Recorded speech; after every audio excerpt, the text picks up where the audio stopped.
You're welcome, For I what? guess. Because I'm your nuclear deterrent. It's working. We're safe. America is secure. You want my property? You can't have it. But I did you a big favor.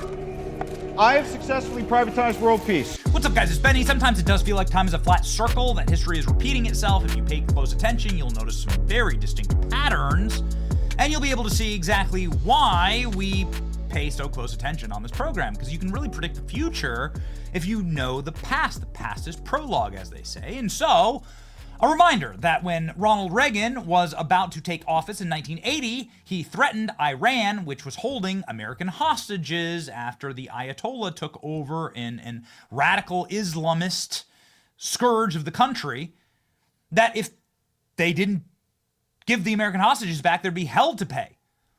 And the flaccid, limp Jimmy Carter, who did nothing to get the hostages back, took credit for it in the waning seconds of his administration as Iran released the hostages, because they knew that Reagan wasn't effing around.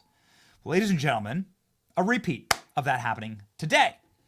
We have a deal. The hostages in the Middle East will be released shortly. Thank you, said President Trump. President Trump saying that the deal has been made to release American hostages in Gaza. There was a terrorist attack that happened on October 7th, and they took American hostages.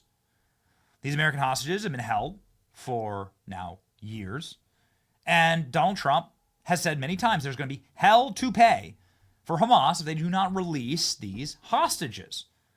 So you better get along to it, because I'm going to be president in a few minutes here, right? You can count down the hours. It's 5 days before Trump's president.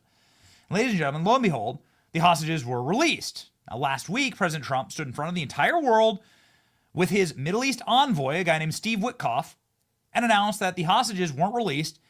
A hell will break out in the Middle East. A ceasefire was just announced today. This is exactly 1 week. Trump is the boss. When he speaks, the rest of the world listens. Peace through strength. But you're going to be shocked to find that even though it was Jimmy Carter's funeral this week, his spirit lives on. The old, feckless, weak, limp dick president wobbles out and claims credit for the hostage deal. So let me get this straight. There's been American hostages for 18 months in this part of the world, right? Joe Biden's done literally nothing to get them back. And now, within hours of President Trump about to take office, they're released after Donald Trump does major public threatenings and Joe Biden takes all the credit. Very good afternoon, because at long last I can announce a ceasefire. Who gets the credit for this? You or Trump?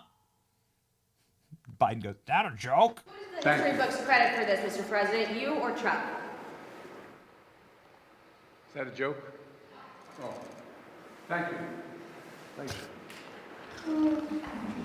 Okay, a jackass to the last, ladies and gentlemen. Donald Trump making sure that he banged the drum here. An epic ceasefire agreement could have only happened as a result of our historic victory in November, as it signaled to the entire world that my administration would seek peace and negotiate deals to ensure the safety of Americans and our allies. I'm thrilled that American and Israeli hostages will be returning to their united families.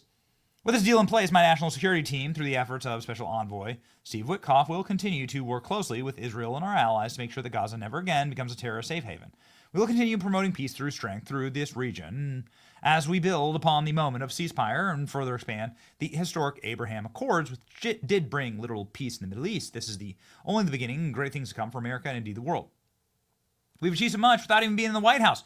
Imagine what wonderful things will happen when we return to the White House, says Trump. Hey, fact check true. Donald Trump getting claps in Congress for this. Thank you, President Trump. Troy Nels giving a speech saying, stop taking credit for this, you sniveling weasels, right? Trump isn't even in office yet, and he's bringing world peace. Democrats are literally warmongers at this point. The same thing is happening in Ukraine. And as I have stated many, many times, like in every medium that I possibly can, the official policy of MAGA, the official policy of America First, is world peace. I want to stop the wars. I'm not going to simp or side with any foreign country other than my own. I'm not going to put any stupid country's flag in my bio. I don't want America to even fund these countries. I don't want any American dollars being spent anywhere other than here.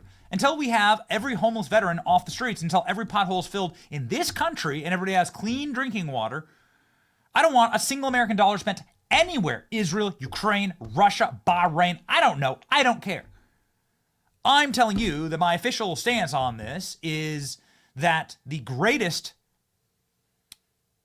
way that you defend the Western civilization is to have a hegemony, to have a country that is so strong, that is so muscular, that is so scary that you would never, ever step out of line. And that the only way you can do that is if America isn't in total wholesale collapse, because America right now is stretched too thin and we're in collapse. So I want peace. I want the war to end. I want the war in Ukraine to end. Now we're seeing that. I mean, Zelensky and Putin are both like ready to go to the negotiating table. Democrats are complete and total, vile, demonic warmongers at this point. Trump means world peace. Peace through strength. All the world is better off knowing that President Trump will be inaugurated next week. Again, Donald Trump said all hell will break out if the hostages are not returned, if the hostages are not back by the time I get into office.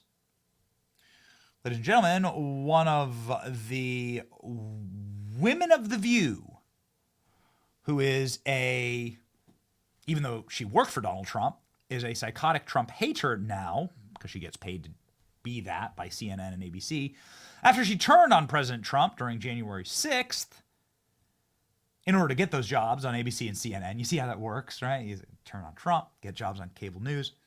Turn on Trump, get jobs at cable news. If President Trump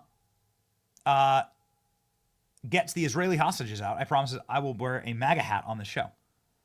So we look forward to that happening. Wear the MAGA hat, ladies and gentlemen. Wear the MAGA hat. Scott Jennings on CNN saying this is clearly Donald Trump's victory. This is clearly Trump's rhetoric getting this done. Hostage deal was 100% because of Trump. Everybody knows it. President Trump secures a deal to free the hostages in the Middle East. This is how it's done. Lauren Boebert. Hamas has approved a ceasefire hostage agreement. President Trump's strong leadership is already making the world a safer place. Trump actually got Israel and Hamas to agree to a ceasefire hostage deal before he even stepped into office. What has Biden been doing for 2 years? Everyone owes Trump an apology. Yeah, ladies and gentlemen, the president of peace. The president of peace. Isn't that a wonderful, wonderful thing? That is what you want, actually. Here we go, ladies and gentlemen. From November 4th, 2024, we are building the biggest, broadest coalition in American political history. It includes record-breaking numbers of Arab and Muslim votes in Michigan who want peace. We know that Kamala and a warmongering cabinet will invade the Middle East and get millions of Muslims killed and start World War III. Vote Trump, bring back peace. And look what happened, ladies and gentlemen. Here's the Fox News breaking report on this issue of world peace breaking out because of President Trump. It has now been confirmed here at Fox News. A ceasefire deal has been reached between Israel and Hamas after 15 months of war and the taking of those hostages, many from different countries, but certainly America on that list. The hostages are in part of this agreement. Let's go straight away to Trey Yinks, who is live for us in Tel Aviv. Trey? Yeah, Harris, this is breaking news right now. According to a source familiar with the ongoing talks, a ceasefire deal has been reached between Israel and Hamas. I do want to just read to you what this source just sent. Quote, Gaza ceasefire and hostage release deal reached following the Qataris meeting with Hamas negotiators for a final push following last-minute additions by the group. There were some reports that indicated Hamas officials were trying to push the Israelis to change their position about a key corridor that sits along the Gaza-Egypt border called the Philadelphia Corridor. Now, I am told that the Qatari Prime Minister himself was in the negotiating room and pushed these Hamas officials to accept the agreement on the table. What we are looking at here that will be signed tonight, a ceasefire deal between Israel and Hamas that will implement a pause in fighting between the two sides for 42 days. This is a 6-week agreement that will ultimately see 33 hostages released from Hamas captivity in Gaza. We are told by a number of sources some of those hostages were killed and their bodies will be returned to Israel, but at least 23 of them are believed to be alive.